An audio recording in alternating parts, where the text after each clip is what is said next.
high sign when she's all ready for me to begin.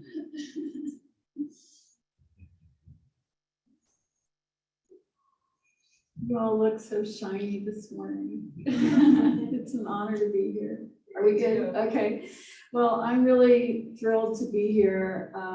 I was just ordained in June last month as an ordained union minister at the age of 70. So I have to really thank my husband because he put up with me being in school for 4 years. Thank you. But it really brings me to our point of the talk, which is our perfectly divine soul mission. What is that? And does it change? Does it tweak? Yes, it is always evolving. And we hit these reinvention points that I think are the most significant parts of our journey towards full expression of our perfectly divine soul mission. So we may start out in our 20s, say, graduating from college, thinking we've got it all figured out. Remember those days? And thinking we know what we're going to do with our life. We have all of our dreams and everything. And then we're going to hit a major reinvention, probably more than one.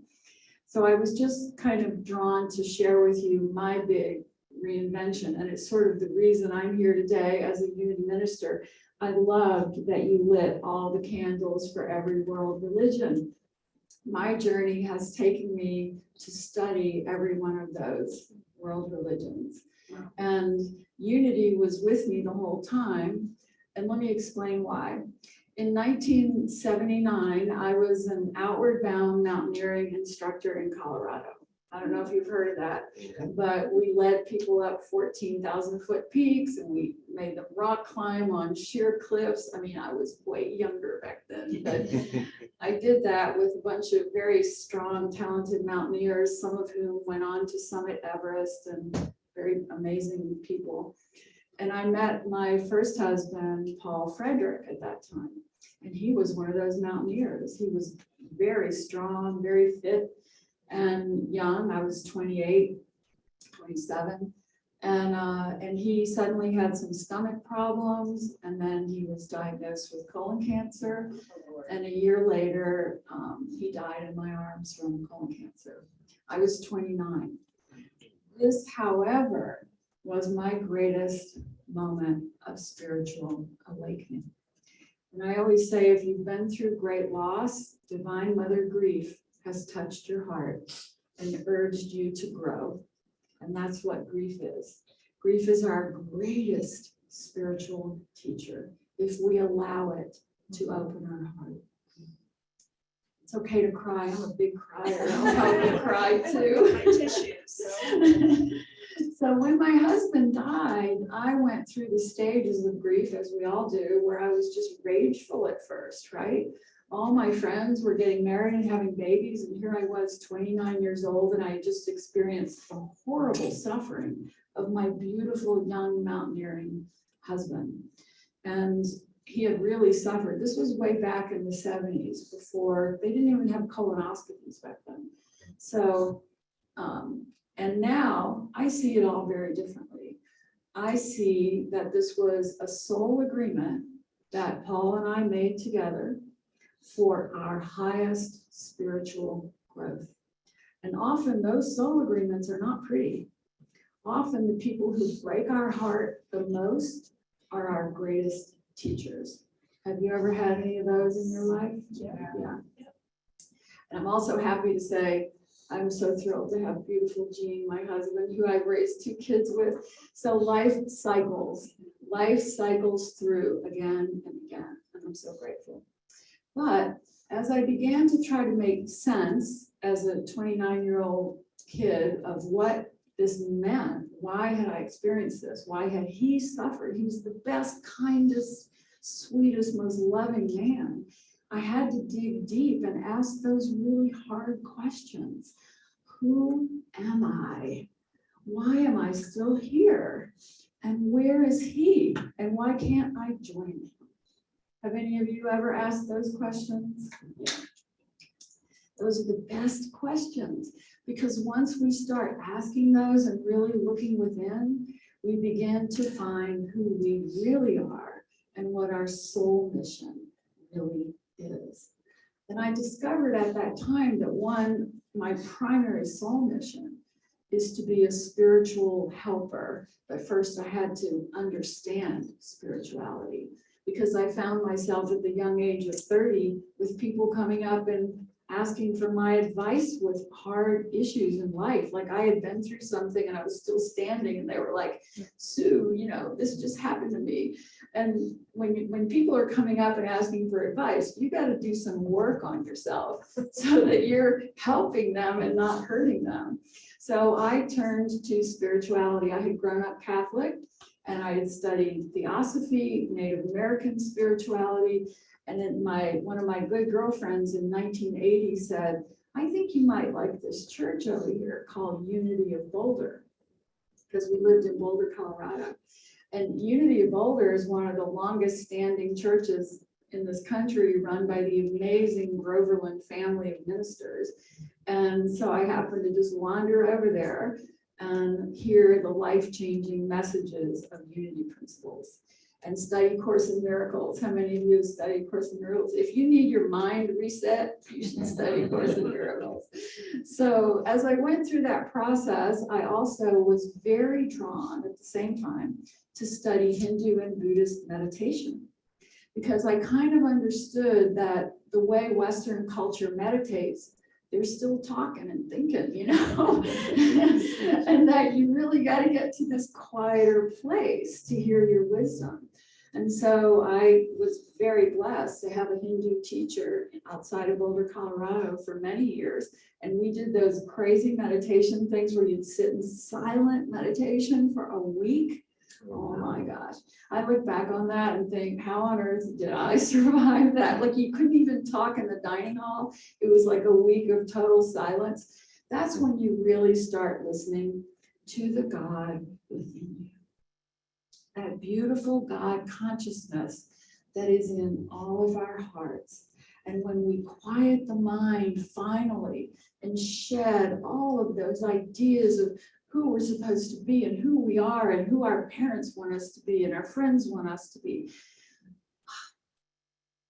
we get to that deep, profound place of inner knowing. You can also call that intuition. You can call that God consciousness.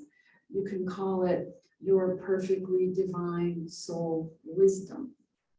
But it's there for all of us. And when we hit these reinvention points, that's what we have to do. And instead, what do we want to do? Let's have some food over here. I love chips. Let's go out and hang out with friends. Let's go, talk and get a beer. All these worldly things that we tend to want to do when we're struggling.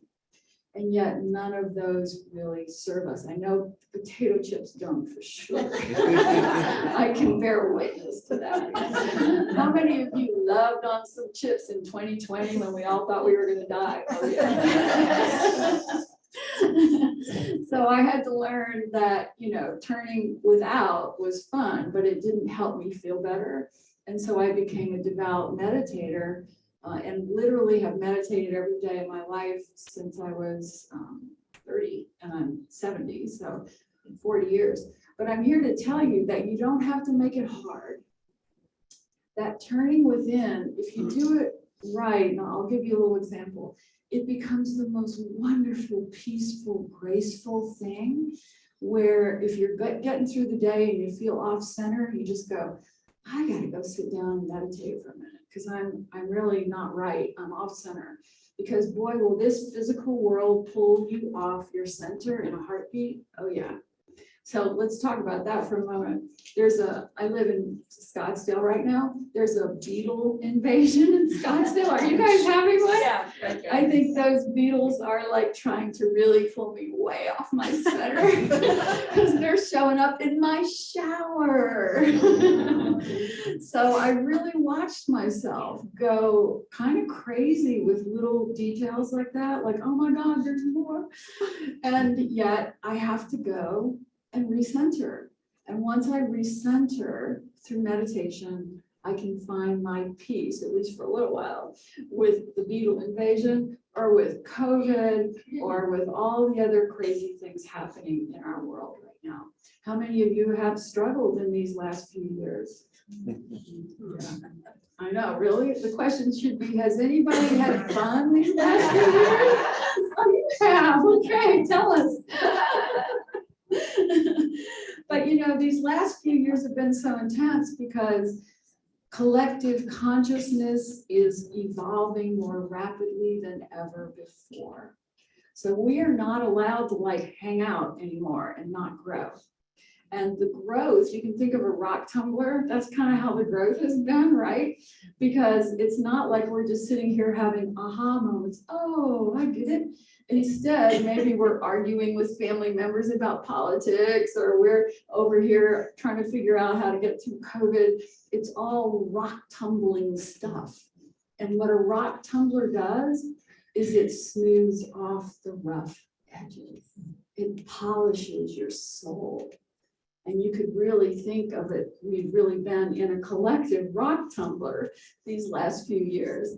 And so how do you survive the rock tumbler? Same answer, you gotta meditate. So how many of you meditate every day? Pretty good. So let me give you a quick little trick, because I'm gonna give you homework. And I really want you all to promise me that you'll try this technique for at least a week every day. Can you do that for me? Okay. So you just need 10 minutes. You can, I always use my phone and I'll set it on that chime alarm thing, and I'll set it for 10 minutes. That way you put it away and you don't have to look at the clock. You don't have to worry about when time's up. Then you sit and close your eyes with me right now. Take a very deep breath. We are inhaling divine wisdom. It's washing through our cells, and we are exhaling anxiety, fear, and the worry of the human mind. Just inhale, go. Let me do 3 of those, so 2 more. 1 more, inhale. Oh, that gorgeous God wisdom, inhaling and pouring through us. Any sense of separation from our God consciousness is released. 3rd, we inhale. And we are now lifted above the physical world, seeing it from the soul's view, not the monkey mind. And in that exalted place, you can repeat a sacred sound. I like to use a Hindu mantra, so I use Om Namah Shivaya. Om Namah Shivaya. I'll email it to you if you want to email me later. Om Namah Shivaya. And it means I connect to God. And you just keep repeating those beautiful words, and your thoughts are going to jump in and go, well, you better go think about this. Oh, look, there's a beetle over there. And you just notice those thoughts, but you don't follow them. And then you just simply refocus the mind back to Om Namah Shivaya. If you give that 10 minutes a day, just peacefully, don't ever get upset with yourself. Don't ever think I'm not doing this right. If you notice you're off thinking, that's okay. Just refocus back to those sacred words. You will find that deep inner peace that only comes when we quiet the mind. How many of you know about Emily Cady, one of the great Unity writers? You probably had her class up here, right?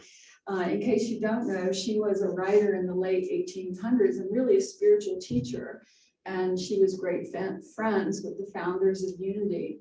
And she wrote the most amazing, many books, but one was called Lessons in Truth. And in there, she talks about your secret place of most high. This is where we're going when we meditate. And I'll read to you how she defined it.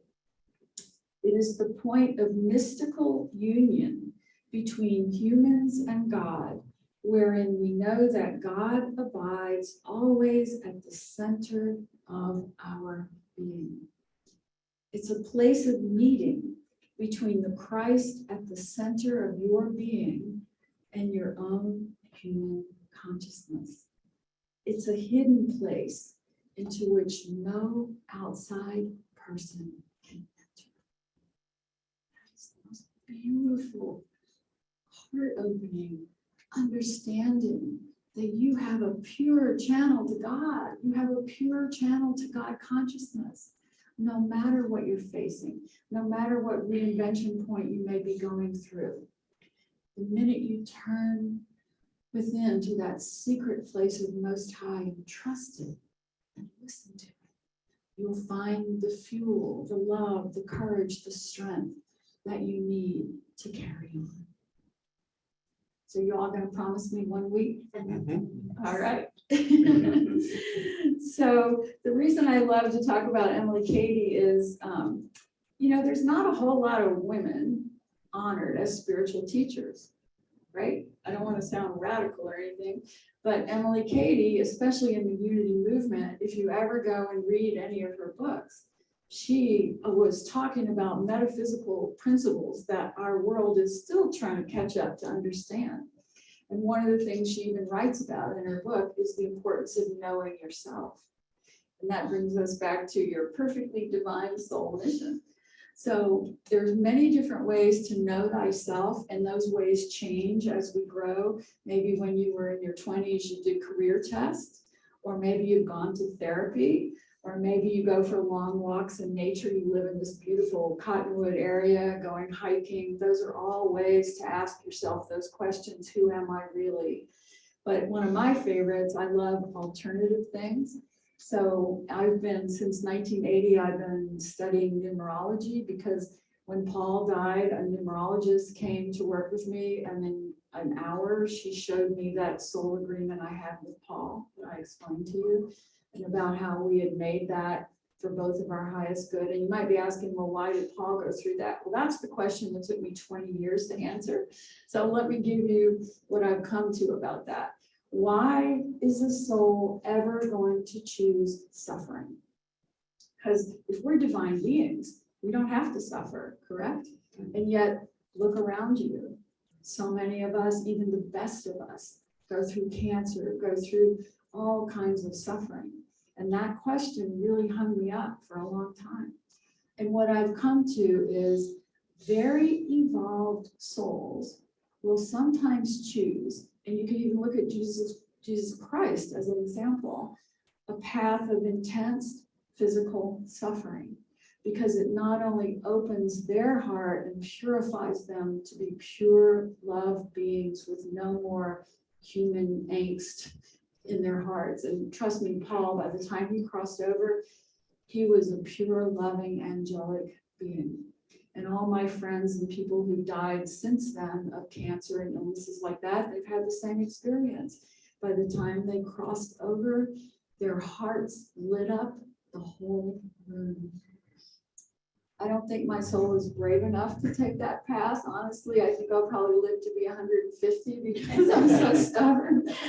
But I always tell people it's those who are enlightened who get to leave first, because they've learned what they came to learn and they're done. And it's us stubborn old codgers who are going to be here for a long, long time. So one of the things that also, when Paul was going through his suffering, the most worst part was watching him suffer and not feeling I could really relieve it. I came to learn later, because I had to watch my best girlfriend die of leukemia, my father died of lung cancer, and how many of you have been a caregiver for somebody? Yeah, pretty much everybody. What you learn in that process is it's just about surrender to the love. There comes a point where you just can't control it anymore. You can't help anymore. You can't stop it anymore. And so if you're just with them in the love, looking at it from the soul's higher view, that's when you can make a difference. That's when you're really being a caretaker, not caught down in the details of the suffering and the negativity. But how hard is that? Pretty hard. But I guarantee you we're all capable of it. So one of the things that happens the more we meditate and the more we understand who we are is that our intuition opens up, because we're all intuitive here. You know, she said I was a lifelong intuitive. All that means is that I've had a very dominant right brain from the time I was a kid. I was that weird kid who would come to the breakfast table and say, I just had a dream that I was in Denise Shetler's car and Gwen was driving and we were going down Tut Hill Lane, and suddenly we hit a green truck with 2 doors and a padlock. And my father would go, what? And I'd say, yeah, the door was green. And he'd go, no, you don't dream in color. This was the 60s. And I'd say, yeah, the door of the truck was green. And then we'd forget all about it. And I'd go to school. And that afternoon, we're on the way home. And Denise has a headache. So Gwen decides to drive the car. I'm not even clicking in yet. I don't even think about it yet. And we're going down Tuthill Lane. And all of a sudden, right in front of us is this green truck with the 2 doors and the padlock. And I'm yelling, stop, this is my dream. That doesn't make you popular. So my dad would take me to the library and say, let's go look up this ESP stuff. Like, he was an engineer. He was like, we got to figure out what this is. And we would go in the library in the 60s and try to find books on intuition, ESP. There wasn't much. But it was very kind of him. Like, he wanted to understand, why was his daughter so weird? And I wanted to know too. And it was just because my primary way of processing the world was through the right brain. What I had to learn growing up was to get stronger in my left brain, logical mind. And Jean could probably tell you I'm still not there, but I've made progress. And often in my careers, I was a journalist, a good journalist, not a fake news journalist. I wrote health stories for magazines and newspapers in the 80s and the 70s, even in the early 90s. So I would write from the right brain, and I was really good at it. But then I had to fact check and do all that stuff that's so left brain logical. And I had to really develop that left brain side of myself. And how many of you feel you are predominantly dreamy, creative, spiritual right brain? Totally. I knew that about you too when I met you. And how many feel that you're dominantly left brain and you have to struggle to hear that intuition? Yeah. Meditate and you'll get there. So once we embrace the fact that we are all intuitive, we can also open up that when we meditate, not only are we going to get more in touch with who we are, why we're here, what our soul mission is, but we can even hear the voice of our loving departed, even of God, of the angels. There's so many divine beings who all are trying to help us here. And once we are open to it, and once we've quieted the left brain, we can all hear that. And Paul, my husband, has come back for decades telling me how it works there. And I see him vividly now when he comes back, even more than I did when he first crossed. And I'll never forget this really important vision. I had been teaching a grief workshop at a big retreat center, and many of the people had lost loved ones to cancer, to suffering, and to Alzheimer's, a lot of physical suffering. And when they talked about their loved one, they were very stuck in that story of their loved one's physical suffering. But the truth is, those loved ones are not in that story. It's just us, because they are divine beings and they're gone. They're in the divine realms and they are in their full, beautiful, magnificent spirit form. No suffering. And so all during the workshop, I was trying to help, especially, I'll never forget, I work a lot with grieving moms. And this one mom had lost her beautiful 11-year-old daughter to cancer. It almost breaks my heart to even say it. She had gone through suffering for about 7 years before she crossed. And so all during the workshop, I was trying to help this mom kind of lift up and also see it from the divine realms, not just from the journey of suffering. But the truth is, you have to see it both ways here. We are physical and we are divine. So we have to see the suffering, and we also have to know there's a soul way of doing it when we're ready. So I went to bed that night at the retreat center, and Paul came to me, and he was really kind of upset. And he said, you have to tell those people there is no suffering for the soul. Suffering is not real. And he lifted up his shirt because he had colon cancer. And so when he crossed, he had had all these surgeries, and his beautiful abdomen was all scarred up when he died. And in the dream, he held his shirt up, and he had this porcelain, angelic white skin, just like angelic glistening skin. And he said, it never affects the soul. And he said, you have to go back and tell them. And I was like, okay, you gotta help me. And then he said, but I gotta go. And I was like, Paul, wait, where are you going? And he said, I have a job. I said, what? And he said, I help people when they first cross over to process their life. I help them do the soul review. And he was so happy about it, so excited to get over to the next group. And I was like, well, I want to go. I want to go. You know, I was like, no, you're not ready. And so I woke up from the dream going, darn, I want a job like that. That's my soul mission. And he's so happy he doesn't miss me at all. And I tell you that story because that's how your loved ones are now on the other side. They are healthy and strong no matter how they cross. They are full of life. Often they are working to help souls who, actually a lot of them help souls who are still here, who are very much lost. So they have meaningful purpose there.